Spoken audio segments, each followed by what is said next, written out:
everyone, Cleo here, and today I'm here to talk about the Booktube prize and the books that I will be reading as a member of the jury for the translated fiction subcategory.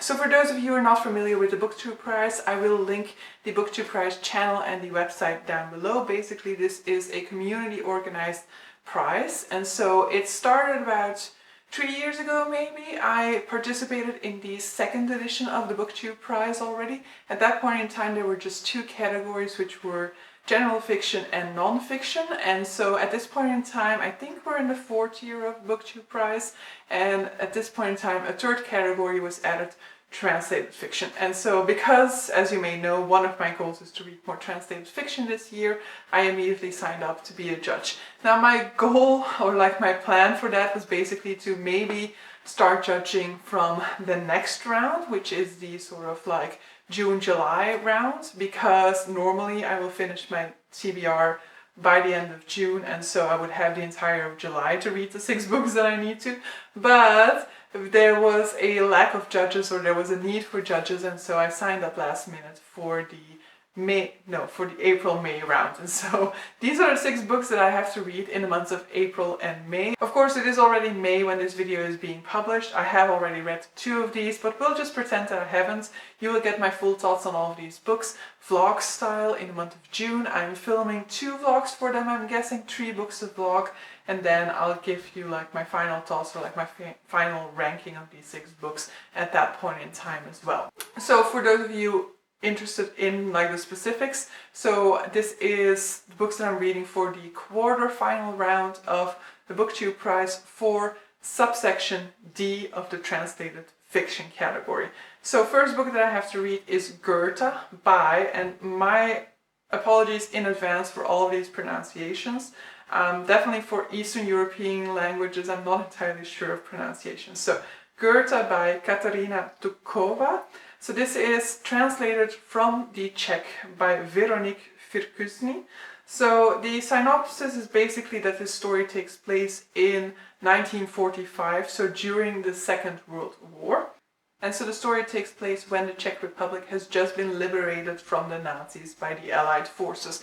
However, as a child of mixed parents, a German parent and a Czech parent, she is not liberated through this action, because anybody who is German nationality or who has a German heritage is automatically expelled from Czechoslovakia. Therefore, she, along with her young daughter, have to leave everything behind and basically go in search of a new life, I guess. I don't know more of the particulars, and I will say that Second World War type stories don't really interest me. However, this is actually right after Second World War. It will still share a lot of the thematics of World War II, and it will definitely still go into the wounds that the Second World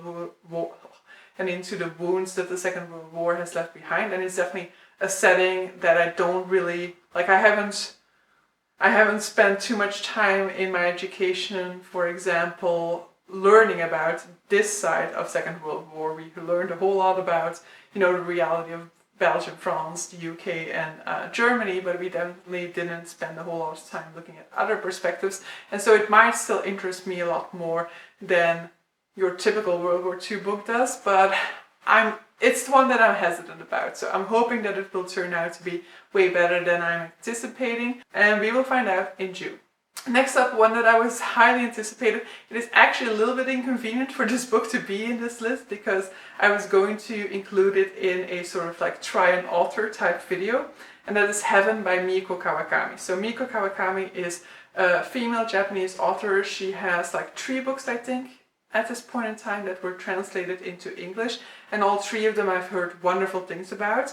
And so Heaven will be the first one that I will be sampling for the Booktube prize. Basically, it's about these 2 school kids, and I think they're both being bullied. One because he or she has a lazy eye, and so I don't know more about it. I mean, I'm guessing they develop some sort of like deep friendship as a result, and it's definitely going to go heavily into the thematic of bullying, which is definitely important topic within Japan. In the Japanese educational system, bullying is a severe problem, but I don't know more about it anymore, and I'm definitely not going to look into it anymore at this point in time. This is relatively short, it's under 200 pages, so this is potentially one that I will be reading during Becca's 48-hour bookoplathon. Next up, we have a Bosnian, so I forgot to say, Heaven by Miko Kawakami is translated from Japanese by two translators, Sam Betts and David Boyd.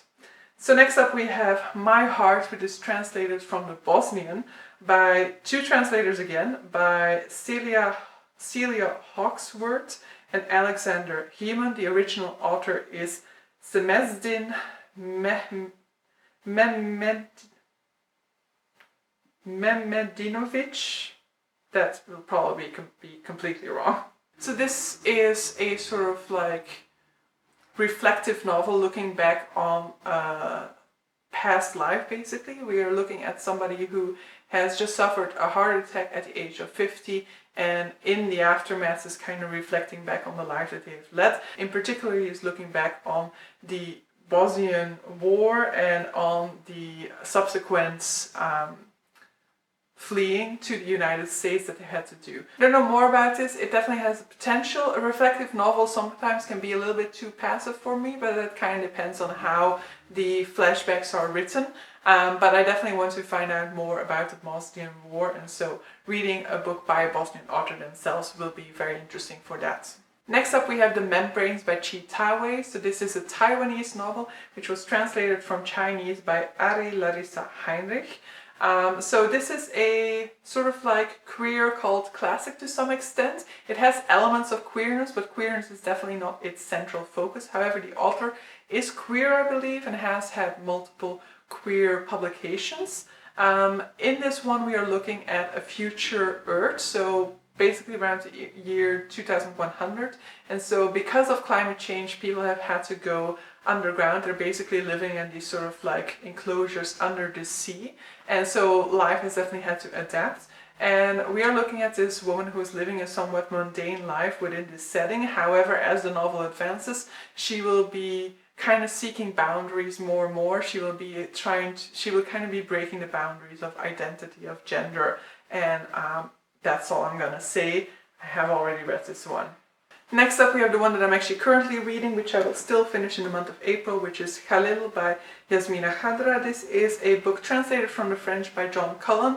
This is, so the author is actually a pseudonym. The author is an Algerian man who was an officer in the Algerian army, and for, I think, his earlier publications it was very important for him to write under a pseudonym, because otherwise he would be submitted to like military censorship, for example. Khalil is, I think, his most recent publication. Maybe he has something else out in French already in the meantime. It is a book set in Belgium. I am Belgium.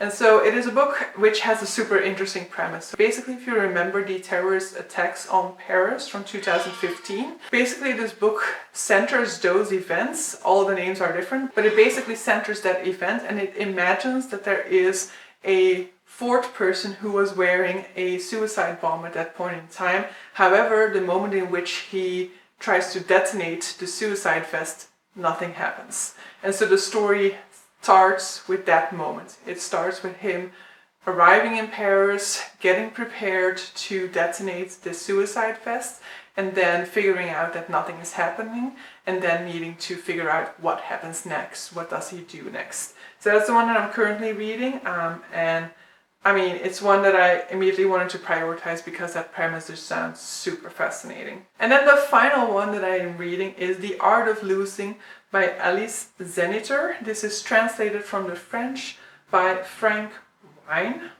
Wynne. Not entirely sure how you pronounce that. So in this one we're looking at Naima, who is French but of Algerian descent, and it seems like it is going to talk about like the generational differences between people who have had to emigrate to another country and then generations that came next and that don't really have knowledge of the country where their heritage is from. So Naima only really knows about Algeria through the stories that she's heard from her family, through the food that she has consumed through her family. She doesn't really know too much of the particulars neither, because her grandfather passed away before you could really share his stories about his life there and about what made him flee, for example.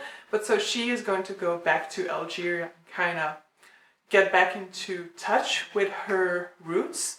And it seems like we as a reader are going to be exposed to the stories of her grandfather, so we are going to learn about what her grandfather went through and what made her grandfather flee Algeria.